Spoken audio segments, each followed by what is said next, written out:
lagi nyiapin buat sidang. Sebenarnya tanggal sidang aku belum keluar. Tanggal sidang aku belum keluar, cuma aku nyicil bikin PowerPoint-nya, terus kayak latihan apa yang mau aku omongin soal tesis aku, kayak latihan-latihan sedikit lah supaya nggak terlalu deg-degan banget pas nanti tanggal sidangnya udah keluar kan. Terus lagi mau create my new business, kayaknya pas lagi jadi kalau lagi PPKM tuh aku pasti kayak terinspirasi ide-ide baru gitu. Iya, ide kreatif keluar karena kan di rumah aja banyak mikir, terus kayak banyak lihat-lihat konten-konten di internet yang akhirnya ngebuat aku kayak apa yang bikin ini, apa yang bikin ini, banyak masak-masak juga, nemu resep-resep baru, jadi kayak lagi mempersiapkan bisnis baru juga, sidang, sama semoga keadaan baik-baik aja ya, jadi aku bisa syuting di awal Agustus, jadi lagi siapin skripnya juga dan perencanaan marketing strateginya, karena kebetulan nanti series yang mau aku syutingin ini awal Agustus aku yang produce, jadi kayak proses di belakang layarnya banyak lagi ya info lumayan hektik. Lumayan sebagai peran, itu luar biasa banget. By the way, aku mau memperkenalkan di sini ke orang-orang bahwa Prilly sendiri juga adalah murid dari atau mahasiswi dari LSPR ya. Yes, benar banget. Melakukan program e-learningnya di jurusan Public Relation, benar nggak? Betul banget. Betul banget, seru banget ya, nggak nyangka udah ada di titik ini, akhirnya skripsi selesai, terus kayak tinggal nunggu sidang, lumayan deg-degan. Momen-momen yang ditunggu sih, kayak awal-awal waktu skripsi aku tuh kayak, aduh bisa gak ya ngerjain skripsi, gila, karena di LSPR tuh tesisnya sangat menantang banget karena kita membahas banyak banget hal-hal, terus ada yang non tesis juga yang project gitu, teman-teman aku beberapa ada yang project. Susah ya sebenarnya, kadang-kadang orang pikir kalau non skripsi itu seru tuh, gampang, padahal kayaknya padahal susah juga ya. Terus kan aku juga sambil kerja kan waktu ngerjain tesis, jadi aku kayak bisa gak ya ngerjain tesis sambil kerja kayak gini, terus kayak aku kerja nonstop, terus kadang kan kita kalau ngerjain tesis tuh benar-benar harus konsentrasi kan, tapi aku harus ngerjain tesis tuh di lokasi syuting yang banyak distraction-nya, jadi aku yang kayak aduh bisa konsentrasi. Untungnya aku dosen pembimbingnya baik banget dan membantu aku banget untuk bisa ngerjain tesisnya sampai selesai gitu.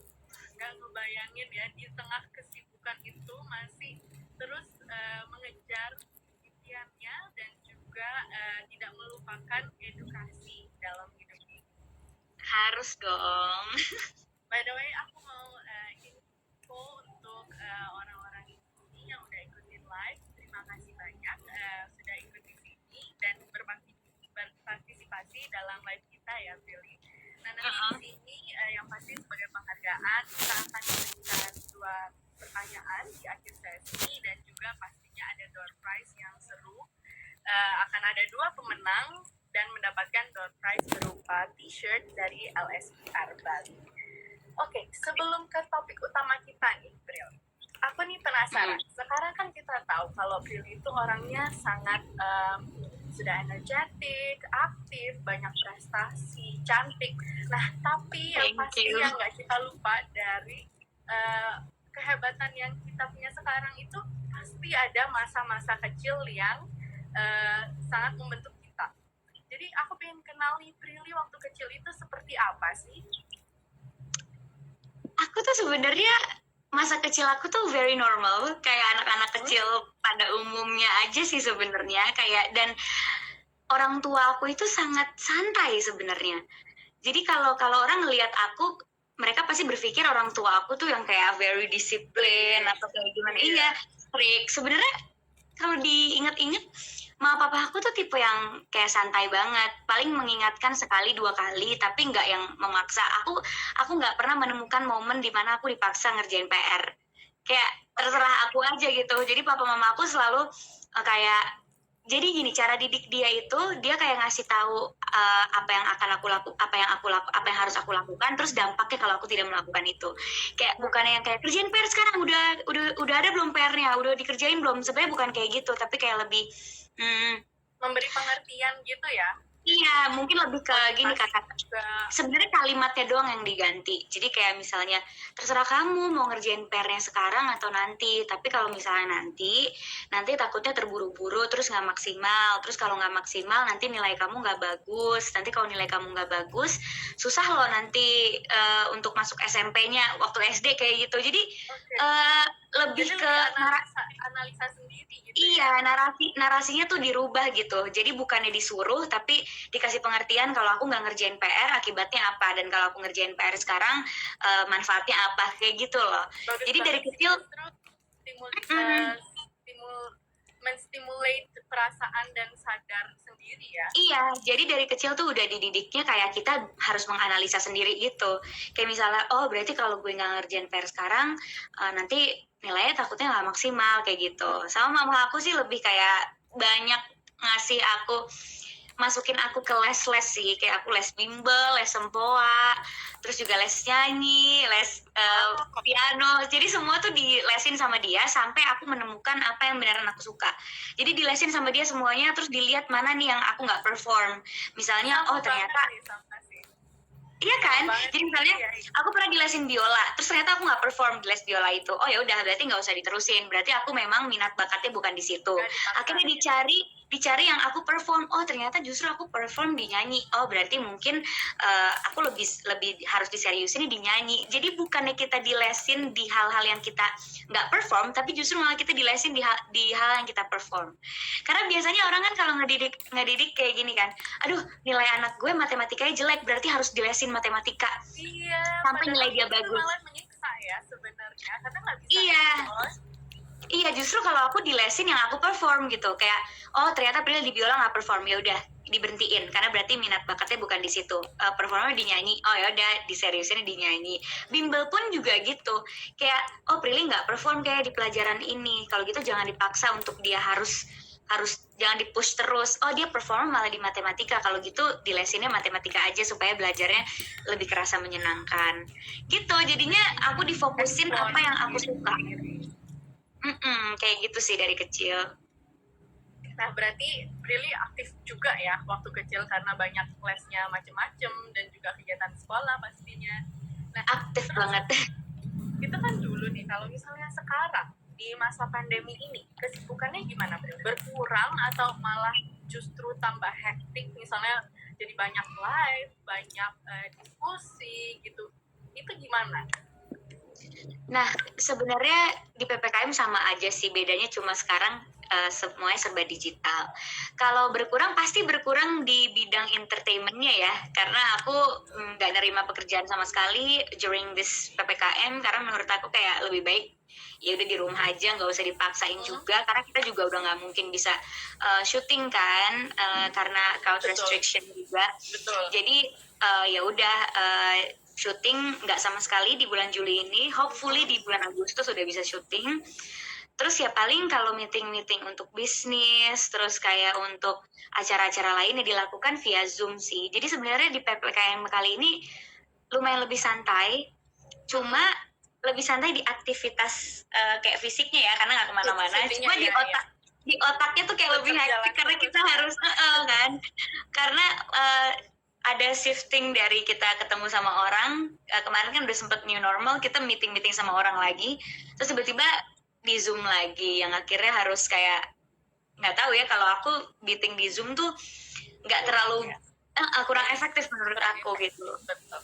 Pasti ada plus minusnya sih ya. Cuma enaknya jadi nggak usah macet-macet keluar rumah, dan yang pastinya tetap safe ya kan. Iya, dan nggak usah parno-parno juga ya.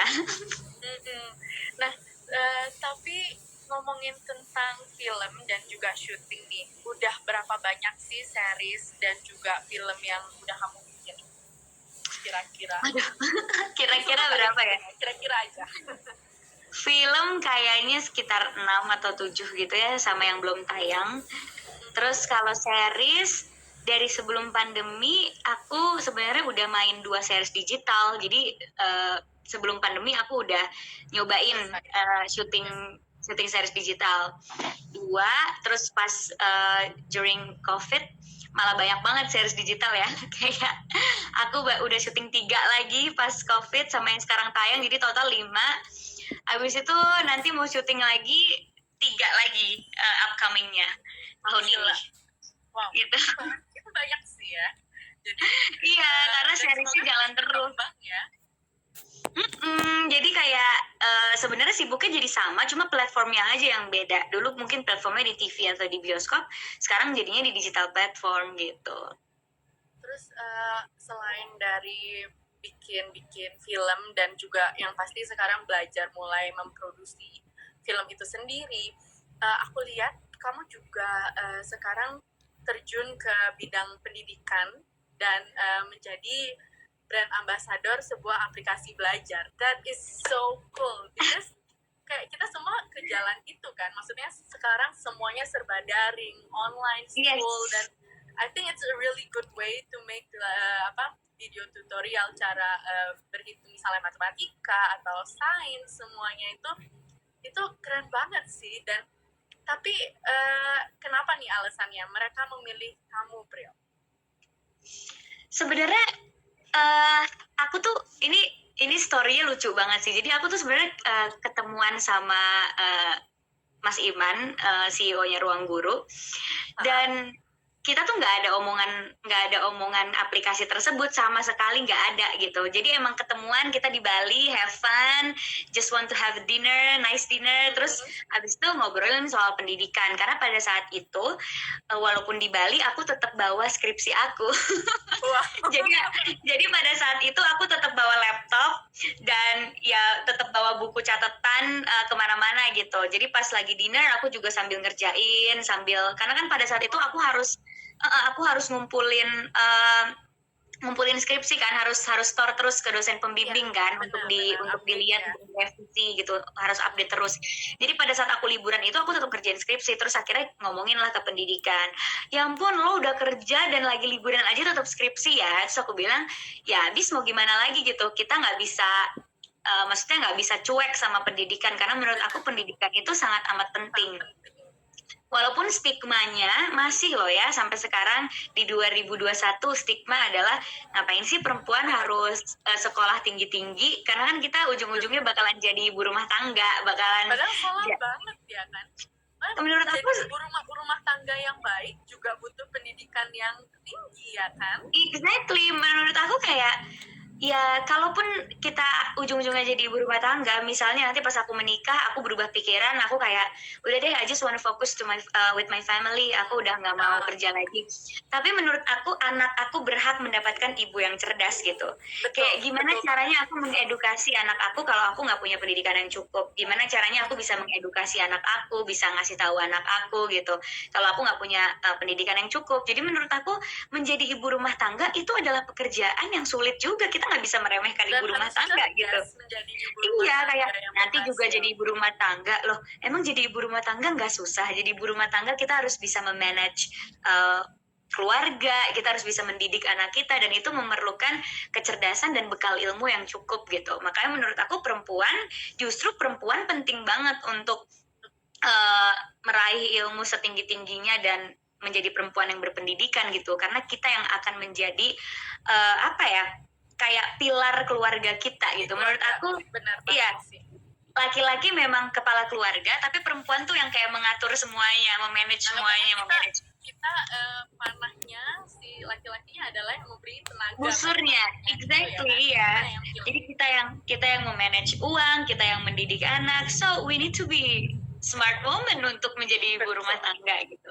Makanya akhirnya ngomongin soal pendidikan, nggak lama kemudian akhirnya aku dihubungi sama dia untuk jadi brand ambassador gitu. Karena dia melihat sisi lain aku gitu. Karena kan aku nggak terlalu yang ngepost banget kalau aku lagi kuliah atau gimana gitu. Maksudnya sekali-sekali aku posting, tapi nggak yang setiap hari gitu. Jadi nggak banyak orang yang tahu aku tuh struggle banget juga gitu. Membagi waktu antara pendidikan dan kerjaan gitu. Terus karena dia melihat sisi itu, akhirnya aku dipilih untuk jadi brand ambassador aplikasi belajar tersebut. Dan jadinya nostalgia lagi karena aku suka banget matematika dan dulu waktu bimbel aku banyak banget diajarin cara-cara cepat gitu, makanya aku berbagi ilmu lagi ke followers cara-cara cepat menghitung Luar dan biasa segala ya. macam gitu. Jadinya aku senang aja sih that I can show my followers kayak my way untuk belajar, cara aku belajar waktu dulu dan cara aku menyelesaikan soal, dan semoga bermanfaat sih ya. Keren banget sih, jadi nggak cuma aktif di bidang entertainment, terus yang sekarang juga udah mulai ke balik layar, dan yang nggak pernah melupakan sisi edukatif. Semoga ini bisa menginspirasi orang-orang di luar sana yang masih sekolah atau yang masih bekerja buat selalu mengejar edukasi yang tinggi.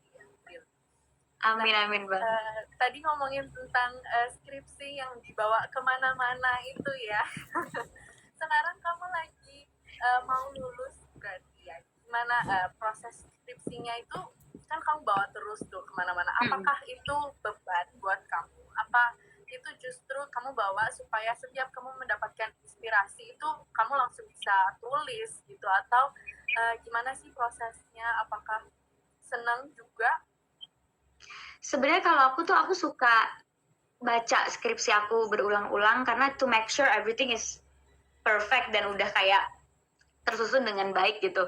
Bahkan saking aku suka baca-bacain lagi, last minute kayak 2 jam sebelum kita harus submit soft cover tanggal 21 Juni kemarin, 3 jam sebelum ngumpulin aku menemukan ada satu hal yang aku miss gitu, dan aku langsung kayak panik banget. Terus aku langsung konsul ke dosen pembimbing aku kan, Mem, kayaknya saya miss deh yang ini kayaknya harusnya ditambahin ini. Terus akhirnya dosen pembimbing aku, oh iya benar, kamu harus tambahin itu. Oke, Mem, I can work on it right now. Jadi bener-bener langsung kayak hamin 3 jam gitu, bener-bener langsung benerin skripsinya, terus akhirnya baru submit gitu. Mungkin karena aku suka baca-baca lagi, terus aku kan nulis skripsi topiknya tentang yang masih berjalan ya. Jadi kayak judul skripsi aku tuh tentang repositioning MD Entertainment to enter digital market. Nah, itu kan masih berjalan sampai sekarang gitu. MD Entertainment masih terus melakukan upaya untuk repositioning company-nya dan masih shifting ke digital sekarang gitu. Lagi memproduksi semua produk untuk digital platform karena adanya lifestyle changing kan sekarang. Nah, jadi kan aku harus up to date terus sama apa yang berjalan gitu. Karena skripsi, karena aku menulis skripsi sesuatu yang lagi terjadi gitu. Nah, makanya aku bawa kemana-mana supaya kalau ada update apa, aku bisa masukin lagi data-datanya, kayak gitu sih. Dan itu adalah proses yang sangat seru dan nano-nano ya, karena deg-degan banget setiap kalau kumpulin ke dospem tuh terus ada revisi lagi tuh kayak, kayak pastinya kita kayak, aduh apa lagi ya gitu, kayaknya udah bener-bener bener deh ngerjainnya gitu. Cuma ya itu adalah proses belajar yang menyenangkan sih. Tapi topik yang dipilih sama Prilly juga luar biasa ya, karena topik ini juga seperti yang Prilly bilang tadi belum selesai atau bukan kejadian yang udah lampau, maka banyak banget update isu yang baru dan yang pasti bakalan ada tiba-tiba ganti kayak tadi gitu ya. Iya, dan menurut aku topik yang aku ambil ini, kenapa aku ambil topik ini? Karena menurut aku kejadian sekarang kayak adanya pandemi itu adalah tantangan untuk kita para public relation untuk kita bisa menyelamatkan perusahaan kita gitu. Jadi menurut aku ini bisa jadi referensi atau penelitian yang ya semoga bisa bermanfaat untuk kedepannya. Karena ini kan seperti krisis kan, pandemi itu kan krisis untuk para PR. Gimana kita bisa take opportunities di tengah-tengah difficult economy untuk bisa membuat perusahaan kita survive atau bahkan bisa take advantage of so many opportunities yang ada gitu. Dengan perkembangan teknologi, ICT dan segala macam. Jadi menurut aku topik ini sangat menarik dan kayak nyambung aja sih sama apa yang sedang aku jalani gitu. Apalagi jurusan aku kan juga public relation. Tapi berarti susah nggak sih kuliah sambil kerja? Karena aku sendiri juga kuliah sambil kerja. Jadi untungnya sih aku masih pekerja kantoran, jadi jamnya juga masih tersusun. Tapi kalau misalnya kamu misalnya Prilly nih di syuting kayak tadi gitu kan banyak banget pasti jadwal-jadwal yang sangat padat. Itu gimana? Apakah berat susah banget atau Iya. susah banget, berat banget. Contohnya kayak kemarin pas lagi mau submit skripsi dan 3 jam sebelum aku harus benerin lagi skripsinya, itu posisinya aku lagi di set mau take. Jadi kayak udah ada kamera di sini, terus aku yang kayak minta waktu sama sutradaranya kayak boleh gak tunggu bentar, ini aku bener-bener ini aku harus kerjain sekarang gitu kan. Terus untungnya sutradaranya ngerti karena dia juga ngelihat aku bawa laptop kemana-mana. Jadi kayak oke, kita kasih waktu sebentar, butuh waktu berapa menit. Nah kalau ditanya butuh waktu berapa menit kan juga makin deg-degan lagi kan, kayak Ya. kayak oke, give me like 15 minutes. Aku bilang kayak give me like 15 minutes. Iya kan, jadi aku kayak kerjain terus aku submit semuanya. Terus pas kita submit kan juga banyak banget file-file yang harus dikumpulin kan, itu juga harus siap gitu. Jadi udah aku kumpulin, submit, oke aku udah submit, boleh take sekarang, terus take. Nah untuk take itu kan aku harus konsentrasi juga kan, karena kemarin aku dapat peran yang karakternya lumayan menantang banget. Jadi sebelum take tuh aku harus konsentrasi dulu, harus benar-benar masuk ke dalam adegannya. Tapi sebelum masuk ke adegannya tuh aku habis yang hektik skripsi. Jadi kayak aduh, pikirannya kepecah-pecah banget sih. Tapi untungnya bisa dijalani dan sudah lewat ya. Dan untungnya sekarang udah lebih santai ya, Bril.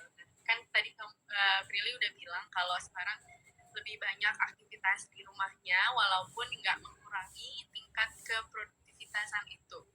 Tapi di tengah pandemi ini, pasti semua orang kan pernah merasakan titik jenuh atau titik stresnya kan. Apalagi dari perubahan fisik karena nggak banyak beraktivitas, terus misalnya bosen, bingung harus ngapain. Nah itu how to stay safe in this situation. Oh,